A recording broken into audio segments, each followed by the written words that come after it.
ಮಾಜಿ ಉಪಮುಖ್ಯಮಂತ್ರಿ ಶಾಸಕ ಲಕ್ಷ್ಮಣ ಸವದಿಯವರ ಸತತ ಪ್ರಯತ್ನದ ಫಲವಾಗಿ ಮೂಳೆ ಜಿಲ್ಲಾ ಪಂಚಾಯತ್ ವ್ಯಾಪ್ತಿಯ ಶಿನ್ನಾಳ ಗ್ರಾಮಕ್ಕೆ ಕೇಂದ್ರೀಯ ವಿದ್ಯಾಲಯ ಮಂಜೂರು ಆಗಿರುವುದು ಸಂತಸದ ಸಂಗತಿ ಎಂದು ಶಿನ್ನಾಳ ಗ್ರಾಮದ ಹಿರಿಯ ಮುಖಂಡ ಚಂದು ಪಾಟೀಲ ಹೇಳಿದರು. ಮಂಗಳವಾರ ಶಿನ್ನಾಳ ಗ್ರಾಮದ ನಿಯೋಜಿತ ಕೇಂದ್ರೀಯ ವಿದ್ಯಾಲಯದ ನಿವೇಶನ ಪರಿಶೀಲಿಸಿದ ಬಳಿಕ ಸುದ್ದಿಗಾರರೊಂದಿಗೆ ಮಾತನಾಡಿದ ಅವರು, ಕೇಂದ್ರೀಯ ವಿದ್ಯಾಲಯ ಪ್ರಾರಂಭಗೊಳ್ಳುವುದರಿಂದ ಗ್ರಾಮದ ಅಭಿವೃದ್ಧಿ ಜೊತೆಗೆ ಗ್ರಾಮಸ್ಥರಿಗೂ ಅನುಕೂಲವಾಗಲಿದೆ ಎಂದರು. ಶಾಸಕ ಲಕ್ಷ್ಮಣ ಸವದಿಯವರೊಂದಿಗೆ ಮಾಜಿ ಸಂಸದ ಅಣ್ಣಾ ಸಾಹೇಬ ಜೊಲ್ಲೆ, ಕೇಂದ್ರ ಸಚಿವ ಪ್ರಹ್ಲಾದ ಜೋಶಿ ಮತ್ತು ಕೇಂದ್ರ ಶಿಕ್ಷಣ ಸಚಿವರು ಕೂಡ ಕೈಜೋಡಿಸಿದ್ದಾರೆ. ಹೀಗಾಗಿ ಅವರೆಲ್ಲರಿಗೂ ಶಿನ್ನಾಳ ಗ್ರಾಮಸ್ಥರ ಪರವಾಗಿ ಅಭಿನಂದಿಸುವುದಾಗಿ ಅವರು ಹೇಳಿದರು. ಮಾಜಿ ಉಪಮುಖ್ಯಮಂತ್ರಿ ಅಥಣಿ ಶಾಸಕ ಲಕ್ಷ್ಮಣ ಸವದಿಯವರ ಸತತ ಪ್ರಯತ್ನದ ಫಲವಾಗಿ ಇಡೀ ರಾಜ್ಯದಲ್ಲಿಯೇ ಕೇಂದ್ರ ಸರ್ಕಾರ ಮಂಜೂರಾತಿ ನೀಡಿರುವ ಏಕೈಕ ಕೇಂದ್ರೀಯ ವಿದ್ಯಾಲಯ ಅಥಣಿ ತಾಲೂಕಿನ ಶಿನ್ನಾಳ ಗ್ರಾಮಕ್ಕೆ ಮಂಜೂರಾಗಿರುವುದು ಶಿಕ್ಷಣ ಪ್ರೇಮಿಗಳಲ್ಲಿ ಹರ್ಷ ಮೂಡಿಸಿದೆ ಎಂದು ಅವರು ಅಭಿಪ್ರಾಯಪಟ್ಟರು. ಇಡೀ ದೇಶದಲ್ಲಿ ಮಂಜೂರಾಗಿರುವ 57 ಕೇಂದ್ರೀಯ ವಿದ್ಯಾಲಯಗಳಲ್ಲಿ ಅಥಣಿ ತಾಲೂಕಿನ ಶಿನ್ನಾಳ ಗ್ರಾಮಕ್ಕೆ ಕೇಂದ್ರೀಯ ವಿದ್ಯಾಲಯವೂ ಸಹ ಸೇರಿಸಿರುವುದಕ್ಕೆ ಮಾಜಿ ಉಪಮುಖ್ಯಮಂತ್ರಿ ಶಾಸಕ ಲಕ್ಷ್ಮಣ ಸವದಿಯವರ ಪ್ರಮುಖ ಕಾರಣ ಎಂದರು. 2020ರಿಂದ ಮಾಡಿದ ಸತತ ಪ್ರಯತ್ನವೇ ಕಾರಣ. ಕೇಂದ್ರೀಯ ವಿದ್ಯಾಲಯ ಮಂಜೂರಾಗಿರುವುದು ಅಥಣಿ ಜನತೆಯ ಸಂತೋಷ ಇಮ್ಮಡಿಗೊಳಿಸಿದೆ ಎಂದರು. 2024ರ ಲೋಕಸಭಾ ಚುನಾವಣೆ ಪೂರ್ವದಲ್ಲಿಯೇ ಸಾರ್ವಜನಿಕ ಶಿಕ್ಷಣ ಇಲಾಖೆ ತಹಶೀಲ್ದಾರ, ಉಪ ವಿಭಾಗಾಧಿಕಾರಿಗಳ ಮತ್ತು ಜಿಲ್ಲಾಧಿಕಾರಿಗಳ ಕಚೇರಿ ಮೂಲಕ ಅನೇಕ ಪತ್ರ ವ್ಯವಹಾರಗಳನ್ನು ಮಾಡಿರುವ ದಾಖಲೆಗಳ ಮೂಲಕ ಸಂಪೂರ್ಣ ಮಾಹಿತಿ ಕೊಡುತ್ತಿರುವೆ. ಲಕ್ಷ್ಮಣ ಸವದಿ ಉಪಮುಖ್ಯಮಂತ್ರಿಗಳಾಗಿದ್ದ ವೇಳೆ 2020ರಲ್ಲಿ ಅಥಣಿ ಕ್ಷೇತ್ರ ಶಿಕ್ಷಣಾಧಿಕಾರಿಗಳ ಮೂಲಕ ಕೇಂದ್ರ ಸರ್ಕಾರದ ಮಾನವ ಸಂಪನ್ಮೂಲ ಇಲಾಖೆಗೆ ಮೊದಲು ಪ್ರಸ್ತಾವನೆ ಕಳುಹಿಸಿಕೊಡಲಾಯಿತು. ಅಥಣಿ ತಾಲೂಕಿನ ಕೊಕಟನೂರ ಗ್ರಾಮ ಪ್ರಾಥಮಿಕ ಹಂತದಿಂದ ಪಶುವೈದ್ಯಕೀಯ ಮಹಾವಿದ್ಯಾಲಯದವರೆಗಿನ ಎಲ್ಲ ಶೈಕ್ಷಣಿಕ ಕೇಂದ್ರಗಳನ್ನು ಹೊಂದಿರುವುದರಿಂದ ಕೇಂದ್ರೀಯ ವಿದ್ಯಾಲಯ ಸ್ಥಾಪನೆಗೆ ಕೊಕಟನೂರ ಸೂಕ್ತ ಸ್ಥಳವಾಗಿದೆ ಎಂದು ಪ್ರಸ್ತಾವನೆಯಲ್ಲಿ ವಿನಂತಿಸಲಾಯಿತು. ಪ್ರಸ್ತಾವನೆಗೆ ಸಂಬಂಧಿಸಿದ ಚಿಕ್ಕೋಡಿಯ ಉಪವಿಭಾಗಾಧಿಕಾರಿಗಳು 2020 ಸೆಪ್ಟೆಂಬರ್ 23ರಂದು ಶಾಸಕ ಲಕ್ಷ್ಮಣ ಸವದಿಯವರ ಕೋರಿಕೆಯ ಮೇರೆಗೆ ಕ್ಷೇತ್ರ ಶಿಕ್ಷಣಾಧಿಕಾರಿಗಳು ಸಲ್ಲಿಸಿರುವ ಪ್ರಸ್ತಾವನೆ ಆಧರಿಸಿ ಅಥಣಿ ತಹಶೀಲ್ದಾರರಿಗೆ ಪತ್ರ ಬರೆದು ಕೊಕಟನೂರ ಗ್ರಾಮದ ಸರ್ವೆ ನಂಬರ್ 410 ದಲ್ಲಿಯ 10 ಎಕರೆ ಜಾಗ ಮಂಜೂರುಗೊಳಿಸುವ ಕುರಿತು ಪತ್ರ ಬರೆದಿದ್ದರು. ಕೊಕಟನೂರ ಗ್ರಾಮದಲ್ಲಿ ಜಾಗ ಮಂಜೂರಾತಿಗೆ ಹಸಿರು ನಿಶಾನೆ ಬಂದ ಕೆಲವೇ ದಿನಗಳಲ್ಲಿಯೇ ಅಥಣಿ ಕ್ಷೇತ್ರ ಶಿಕ್ಷಣಾಧಿಕಾರಿಗಳು 17/10/2020ರಲ್ಲಿ ಉಪ ನಿರ್ದೇಶಕರಿಗೆ ಪತ್ರ ಬರೆದು ಕೇಂದ್ರೀಯ ವಿದ್ಯಾಲಯ ಮಂಜೂರಿಸುವ ಕುರಿತು ಪತ್ರ ಬರೆಯಲಾಯಿತು. ತದನಂತರ 8/6/2023ರಂದು ಕೇಂದ್ರೀಯ ವಿದ್ಯಾಲಯ ಸ್ಥಾಪನೆಗೆ ಕೊಕಟನೂರ ಗ್ರಾಮ ಸೂಕ್ತವಲ್ಲ ಎಂದು ಕೇಂದ್ರೀಯ ವಿದ್ಯಾಲಯ ಸಂಘಟನಾ ಸಮಿತಿ ಪತ್ರ ಬರೆದು ಬೇರೆ ಸ್ಥಳ ಹುಡುಕಬೇಕು ಎಂದು ಆದೇಶಿಸಿತು.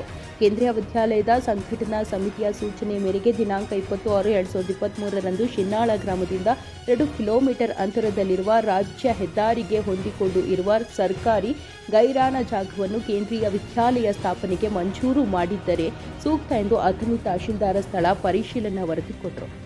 ತಹಶೀಲ್ದಾರರ ಸ್ಥಳ ಪರಿಶೀಲನಾ ವರದಿ ಆಧರಿಸಿ ಚಿಕ್ಕೋಡಿಯ ಹಿಂದಿನ ಸಂಸದರಾಗಿದ್ದ ಅಣ್ಣಾ ಸಾಹೇಬ ಜೊಲ್ಲೆ ಮತ್ತು ಬೆಂಗಳೂರಿನ ಕೇಂದ್ರೀಯ ವಿದ್ಯಾಲಯ ಸಂಘಟನೆ ಇವರು ಬರೆದ ಪತ್ರ ಆಧರಿಸಿ 10/7/2023ರಂದು ಜಿಲ್ಲಾಧಿಕಾರಿಗಳ ಕಾರ್ಯಾಲಯದ ಮೂಲಕ ಶಿನ್ನಾಳ ಗ್ರಾಮದ 10 ಎಕರೆ 9 ಗುಂಟೆ ಜಮೀನನ್ನು ವಿದ್ಯಾಲಯ ಸ್ಥಾಪನೆಗೆ ಮಂಜೂರು ಮಾಡಬೇಕು ಎಂದು ಕೋರಲಾಯಿತು. ಈ ಕೋರಿಕೆಗೆ ಪ್ರತಿಯಾಗಿ ದಿನಾಂಕ 3/10/2025ರಂದು ನವದೆಹಲಿಯ ಕೇಂದ್ರೀಯ ವಿದ್ಯಾಲಯ ಸಂಘಟನೆ ಹಣಕಾಸು ವ್ಯವಹಾರಗಳ ಕ್ಯಾಬಿನೆಟ್ ಸಮಿತಿ ನೀಡುವ ಮಂಜೂರಾತಿ ಪತ್ರ ಬಹಿರಂಗಗೊಳಿಸಿ ರಾಜ್ಯಕ್ಕೆ ಮಂಜೂರಾಗಿರುವ ಏಕೈಕ ಕೇಂದ್ರೀಯ ವಿದ್ಯಾಲಯ ಅಥಣಿ ತಾಲೂಕಿನ ಶಿನ್ನಾಳ ಗ್ರಾಮದಲ್ಲಿ ಪ್ರಾರಂಭಿಸಬೇಕು ಎಂದು ಸೂಚಿಸಿದೆ. ಅದರ ಜೊತೆಗೆ ಪ್ರಸ್ತಾವನೆ ಸುಮಾರು 2 ವರ್ಷದ ಹಿಂದೆ ಹೋಗಿ ಅದಕ್ಕೆ ಜಮೀನು ಕೂಡ ನಾವು ಕಾದಿರಿಸಿದ್ದೀವಿ ಮತ್ತು ತಾತ್ಕಾಲಿಕ ಶಾಲೆಯನ್ನ ಪ್ರಾರಂಭ ಮಾಡಲಿಕ್ಕೆ ನಮ್ಮ ಸರ್ಕಾರಿ ಕಟ್ಟಡವನ್ನು ಕೂಡ ಕಾದಿರಿಸಿ ಅಲ್ಲಿ ಸುಮಾರು 60 ಲಕ್ಷ ರೂಪಾಯಿ ವೆಚ್ಚವನ್ನು ಮಾಡಿ ಅವರ ಮಾರ್ಗದರ್ಶನದ ಏನು ಕೊಟ್ಟಿದ್ರು ಮಾರ್ಗಸೂಚಿಯನ್ನ ಅದರ ಪ್ರಕಾರ ಎಲ್ಲವನ್ನು ಸಿದ್ಧ ಮಾಡ್ಕೊಂಡು ಕೂತಿದ್ದೀವಿ. ಇವತ್ತು ಕೇಂದ್ರದ ಶಿಕ್ಷಣ ಸಚಿವರಾಗಿರ್ತಕ್ಕಂಥವರಿಗೆ ನಾನು ಅಭಿನಂದನೆಗಳನ್ನು ಹೇಳ್ತೇನೆ. ಕಾರಣ ಏನಂದ್ರೆ ಕಳೆದ ತಿಂಗಳ ಸಚಿವ ಸಂಪುಟದಲ್ಲಿ ಅದನ್ನು ಅನುಮೋದನೆಯನ್ನು ಮಾಡಿ ಕೇಂದ್ರೀಯ ವಿದ್ಯಾಲಯ ಅಥಣಿಗೆ ಮಂಜೂರು ಮಾಡಿರ್ತಕ್ಕಂಥದ್ದು ಅಂತ ಹೇಳಿ ಸಂದರ್ಭದಲ್ಲಿ ನಾನು ಹೇಳಿಕ್ಕೆ ಬಯಸ್ತೀನಿ. ಈಗಾಗಲೇ 2ನೇ ವರ್ಷದಲ್ಲಿ ನಮ್ಮ ಪಶು ವೈದ್ಯಕೀಯ ಮೂಳೆ ಜಿಲ್ಲಾ ಪಂಚಾಯಿತಿ ವ್ಯಾಪ್ತಿಯಲ್ಲಿ ಬರುವುದು ಶಿನಾಳ ಗ್ರಾಮದಲ್ಲಿ ಇದು ಇರೋದು 22 ಎಕರೆ ಜಮೀನು. ಅದರ ಪೈಕಿ ಒಂದು ಸುಮಾರು 10 ಎಕರೆ ಜಮೀನು.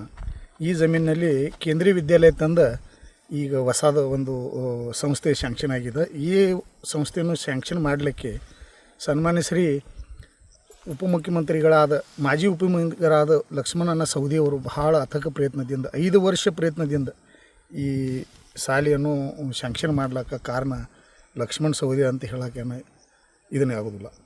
ಆದರೆ ಇದು ಮಾಜಿ MP ಆದ ಇವರು ನಮ್ಮ ಪ್ರಕಾಶ್ ಇವರು ಅಣ್ಣಸಾಹೇಬ ಜೊಲ್ಲೆ ಅವರು ಮತ್ತು ಕೇಂದ್ರೀಯ ಸಚಿವರಾದ ಪ್ರಹ್ಲಾದ್ ಜೋಶಿ ಅವರು ಸಹ ಇದಕ್ಕೆ ಭಾಳ ಪ್ರಯತ್ನವನ್ನು ಮಾಡಿ ಈ ಸಂಸ್ಥೆಯನ್ನು ಸ್ಯಾಂಕ್ಷನ್ ಮಾಡ್ಲಿಕ್ಕೆ ಕಾರಣ ಆಗಿದ್ದು. 5 ವರ್ಷದಿಂದ ಇದು ಲಕ್ಷ್ಮಣ್ ಸವದಿಯವರು ಈ ಶಾಲೆ ಆಗೋಕ್ಕೆ ಕಾರಣ ಭಾಳ ಪ್ರಯತ್ನ ಮಾಡಿದರು. ಅದರಿಂದ ಈ ಶಾಲೆಯಿಂದ ನಮ್ಮ ಊರಿಗೆ ಶಿನಾಳಕ್ಕೆ ಅದರದ ಪ್ರಭಾವ ಆಗಿ ನಮ್ಮ ಊರು ಸುಧಾರಣೆ ಆಗ್ಲಿಕ್ಕೆ ಒಂದು ಏಕದಮ್ ಚಲೋ ವಾತಾವರಣ ನಿರ್ಮಾಣ ಆಗಬಹುದು.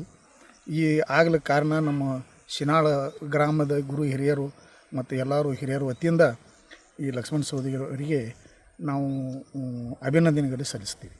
ವರದಿ Siddaiah Hiremath, TV20 Athani.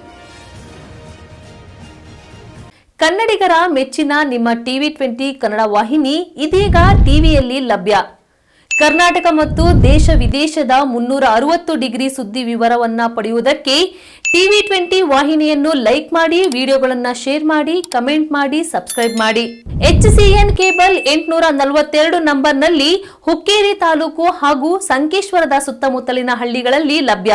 PCN cable 129 ನಂಬರ್ನಲ್ಲಿ ಹಾರುಗೆರೆ ಸುತ್ತಮುತ್ತಲಿನ ಹಳ್ಳಿಗಳಲ್ಲಿ ಲಭ್ಯ. ರಾಯಬಾಗ್ ಡಿಜಿಟಲ್ ಚಾನೆಲ್ ಕೇಬಲ್ 80ನೇ ನಂಬರ್ನಲ್ಲಿ ರಾಯಬಾಗ ತಾಲೂಕಿನ ಸುತ್ತಮುತ್ತಲಿನ ಹಳ್ಳಿಗಳಲ್ಲಿ ಲಭ್ಯ. UDCN ಕೇಬಲ್ ನೆಟ್ವರ್ಕ್ ಉಗಾರ ಸುತ್ತಮುತ್ತಲಿನ ಹಳ್ಳಿಗಳಲ್ಲಿ ನಿಮ್ಮ TV20 ಕನ್ನಡ ವಾಹಿನಿಯೂ ಲಭ್ಯ.